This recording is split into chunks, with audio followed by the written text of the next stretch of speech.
Kumusta kayo at welcome back ulit sa channel ko. Ngayong araw na to mga Otits, nandito tayo sa Mercedes Village. Hindi po namin to bahay mga Otits dahil may binisita po tayo yung breeder dito. Malapit ulit yan sa may Robinson Palapala mga tito. Siya ay nagsimula sa wala at inulan ng blessing galing sa tala. Tara mga Otits, kilalanin natin kung sino siya. Let's go!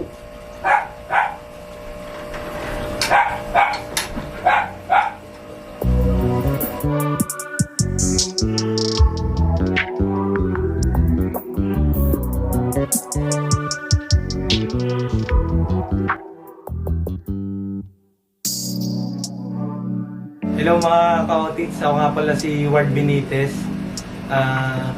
Isa akong guppy breeder. Dati po akong sales agent ng Suzuki. Tapos nabigyan ako ng kumpare ko ng guppy.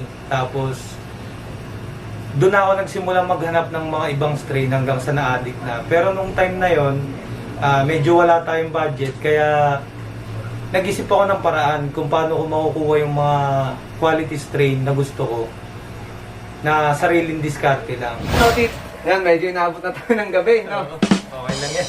Pero ano nga, ito Tita, kasi nakwento mo kanina sa amin na meron ka ng fish shop. Oo, meron na. Fish shop kasi lahat ng makikita doon ay lahat ng makikitang isda doon is breed na natin.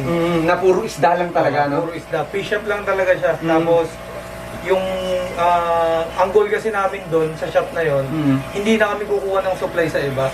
Lahat ng i-display namin isda galing dito sa amin. So, etong breeding area mo, so doon yung fish shop mo, dito yung breeding area mo, may tuturing na natin tong farm eh. Kasi ikaw na yung magsusupply sa sarili mong pet shop, ikaw na yung nagpo-produce nun. Yun yung isang goal ko talaga. Pero yun, Otit, paano ba yung nagiging sistema mo dito sa farm mo? Bali ako sa una-una sa Gapi. Ang breeding ko kasi, pagka alam kong malapit na mag-drop, nilalagay ko na dito. Pag mga 1 week before siya manganak, nagsiset up ako nito, stock water, tapos live plants, nilalagay ko dyan yung female. Base kasi sa experience ko, nung ginawa ko to, mas marami yung fry na nakukuha ko. Tapos isang na-obserbahan ko, nung ginawa ko tong style na to, yung female, nasasanay siyang kasama niya yung fries. So, parang na ano niya, na hindi niya dapat kainin.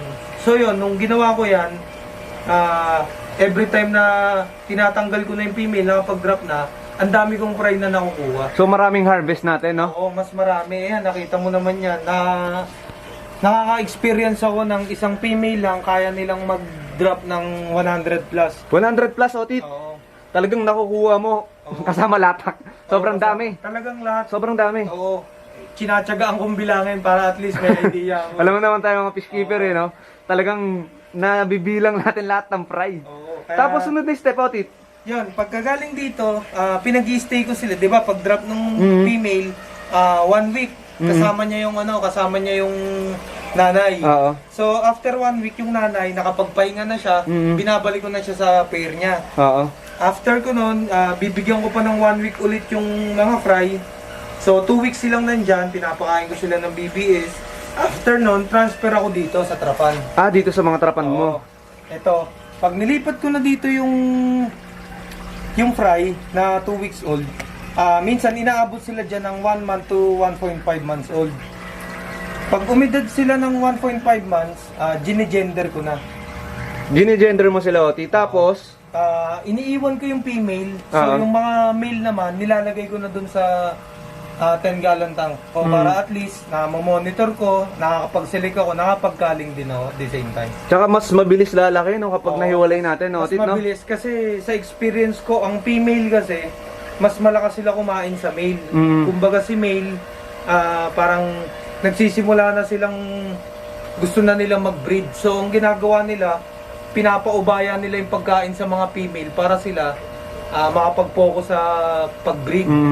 So yun yung na-obserbahan ko, kaya ginawa ko, sa stage na yon na 1 month to 1.5 months old, binubuod ko na yung male and female. Nagsimula po mag-breed ng gapi sa trapan lang. Tapos may mga nakagusto nung gawa ko ng trapan, may mga bumili. Yun yung ginamit kong pang-upgrade. So, habang dumadami, yung mga isda na nabibreed ko, sinaswap ko sa mga needs ng pagbibreed. Sinwap ko sa tanks, mga pagkain nila, halos lahat.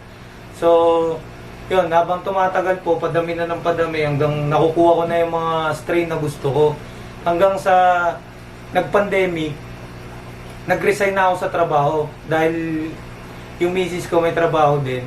Ako yung nag-alaga sa anak namin. At the same time, tinuloy ko yung pag-aalaga ng isda. Hanggang sa dumami ng dumami, nakukuha ko na yung mga gusto ko, nakakapag-upgrade ako ng tank. More on swap-swap lang. Hindi ako naglalabas ng pera na galing sa sariling pera ko para ipangbili ng isda. Ang ginagawa ko lang is nag-upgrade ako ng pinagbenta ng isda or sinaswap ko sa mga needs nila. Yun, parang dahil doon, natutukan ko yung pag-aalaga sa anak ko. At the same time, nag-i-enjoy ako sa ginagawa ko. Tapos, kumikita pa. Yun, pag nakuha ko na yung size na gusto ko sa male, nandun na yung magsisili ka na ng pwede mong i-groom, pwedeng mong maging future breeder. Tapos, matatanggal mo na rin yung mga kal. So, maliles din yung pakainin mo. Kasi mababawasan na sila sa ano. Makakapag-focus yung mga male sa paglaki nila. Pero ito, tita, bago tayo pumasok doon sa loob, so nandito pala yung mga fry natin, no? Oo, bali dito nag-start tapos from Wilkins to Trapan, tapos papunta sa tank. Eto, tit, ano yung mga isdang nandito naman? Bago tayo pumasok sa loob. Bali ito, ito yung isa sa mga strain na malaking tulong sa akin kasi marami nagkagusto dito. Ito, albino half black pastel ribbon. Oo, ito. Yan, isa yan sa mga marami kong breed before. Ito ngayon medyo konti na lang. Konti na lang sila. Maraming kumukuha, maraming nagkakagusto. Marami talagang may gusto sa ribbon, no, tit, no? Oo, tits. Tapos ito naman, isa sa pinakamasakit sa ulo na strain na hawak ko, bluegrass. Ito naman, notice, every batch nito, swerte ka na makakuha ka ng 2 o 3 na male na matino. Tapos ang BBS, tit, Ang BBS nito, nakaubos ko na ng isang lata. oo, Wala pa din. oo, tits, naka-experience ako dito, 100 pieces na male. Mm. Ang matino lang, isa o, ano yata, siguro 3. Yung masasabi ko na pasok sa standard ko. Pero sa iba, hindi ko masasabi na siya na yung show grade talaga. Pasok ako, Tit. Nandito yung mga grow out natin, tsaka yung mga selection natin. Sabi ko sa inyo mga otits, hindi natin to bahay. Nauna lang tayo sa loob kanina nung intro. Oh, nagbebeta ka rin, otit. Oo, Tit. Ito yung mga beta ko na kinukondisyon ko for breeding para sa shop. Sariling isda na rin namin, pati beta. May mga fry na ako niyan, no, Tit. Ito, madami din yan. Tapos ito, Tit, meron din ako ditong mga beta fry. Yan, dyan. Mga ano na to, otit, ilang days na tong mga to? Etong nandito, Tit, ano na to eh, mga 10 days old na yata to eh. Tapos ito, 7. Yung nandun, 7 days din. Ito, HMPK na mga Galaxy. Tsaka, 2 batch yan, pinag-aalo ko na magkasabay kasi sila. Ang dami, no? Oo, madami, no? Ang dami. Ano pinapakain mo dyan, otit? BBS din. BBS, no? Oo. Dahil nga dyan sa beta na yan, naging 2 yung BBS ko. Oo, kasi yung BBS na gamit ko dito sa mga gapi ko, medyo malalaki siya.